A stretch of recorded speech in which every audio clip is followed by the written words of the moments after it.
musicians have respectfully declined. I'll go ahead and just do it. What kind of music? In my own time. Any kind of music they prefer to play, but here we go. I've been really reticent about doing this, but I can't afford therapy anymore. And the drugs change the fundamental nature of my mortal coil, so fuck the drugs and the pharma companies while we're at it. This is my fourth time ever speaking to strangers over amplification. Previously, please, and thank you. I'll wait for you. That's your by and by.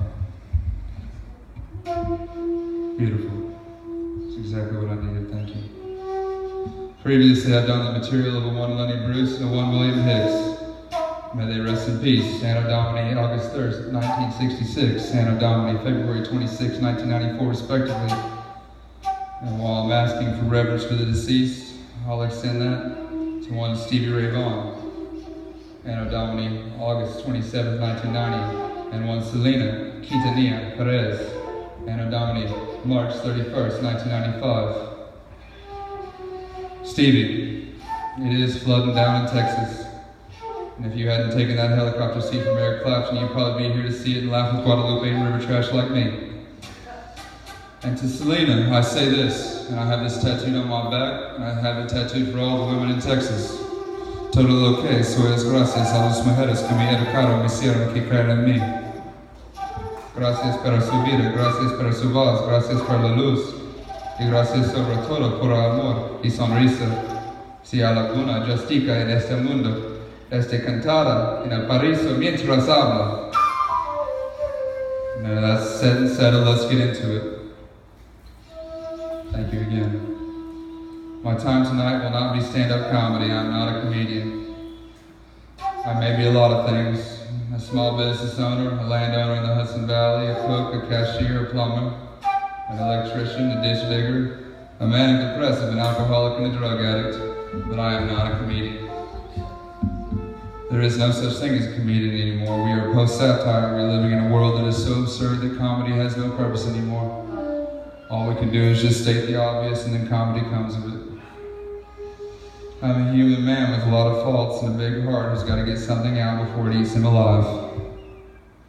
And worry not, there will be laughs. But there will also be crying, despair, and vulgarity. So if any of that, plus hyperbole, offends you, I recommend taking a cigarette break right now and making a phone call. The title of this piece is called Panic Attack.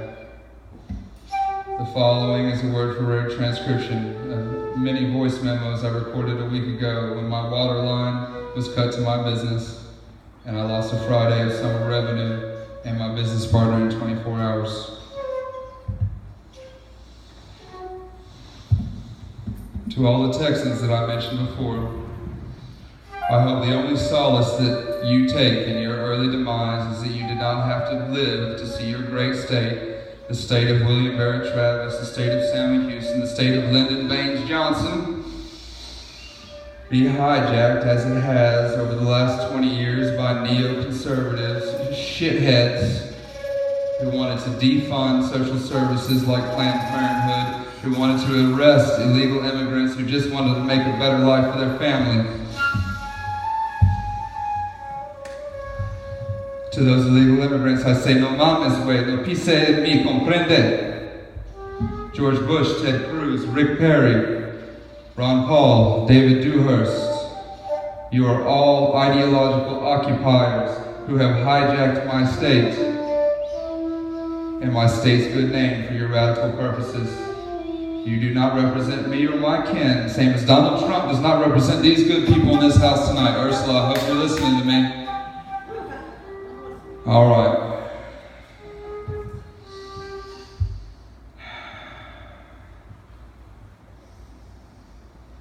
They are ideological zealots who spend their days talking about voter ID laws, putting the Bible back in textbooks.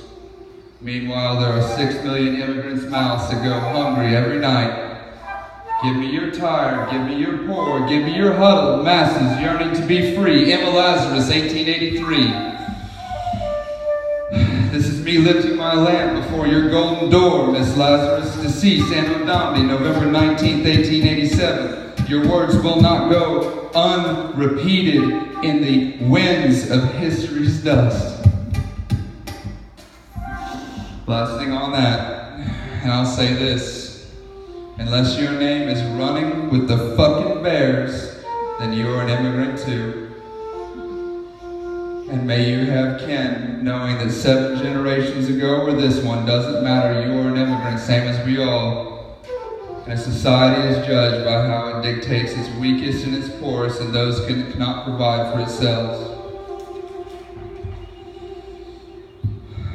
And people like Lyndon Baines Johnson are doing a solid 200 revolutions per minute in their graves right now. Anytime anyone mentions the word voter ID spoken in a state house in an official capacity, this is why I do not vote. We live in a democracy, yes.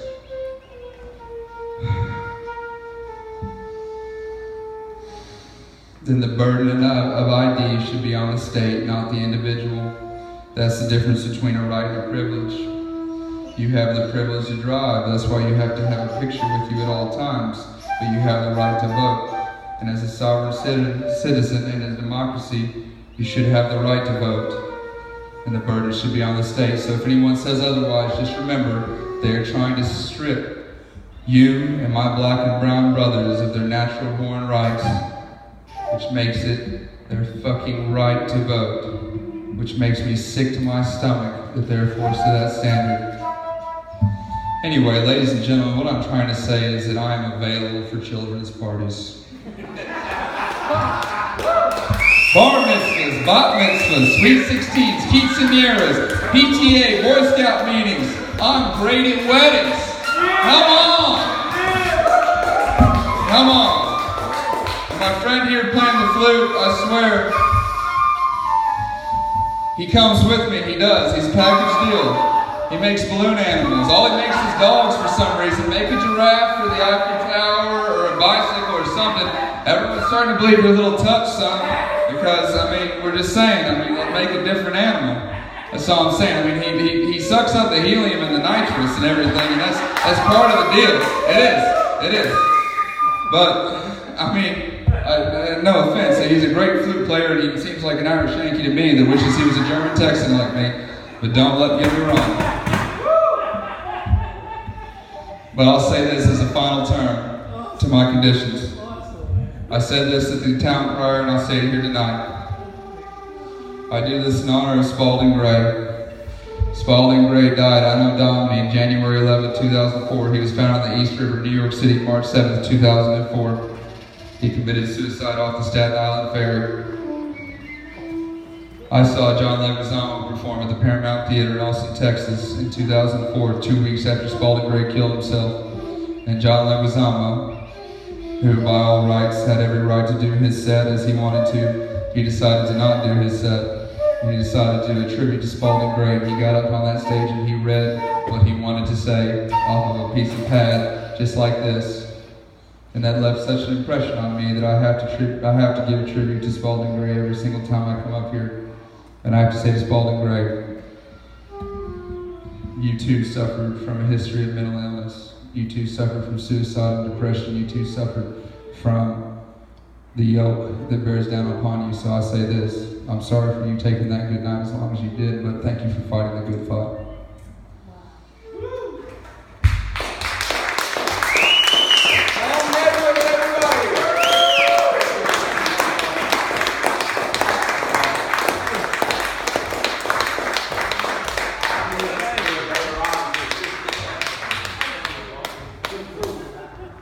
Next up, I have Mike S.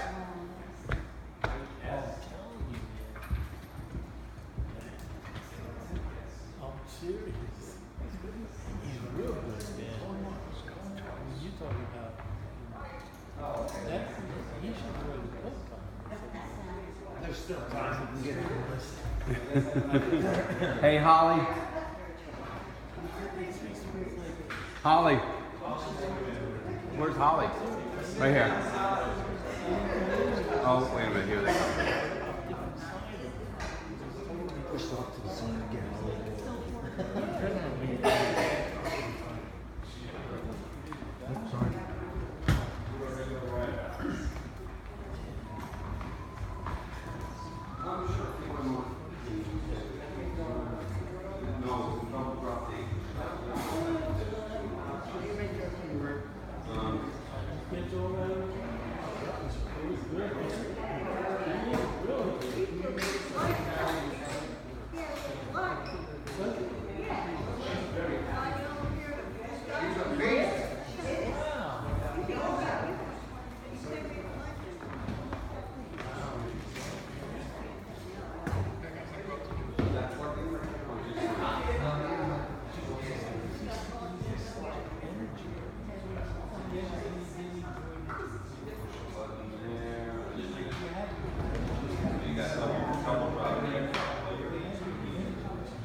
Yep.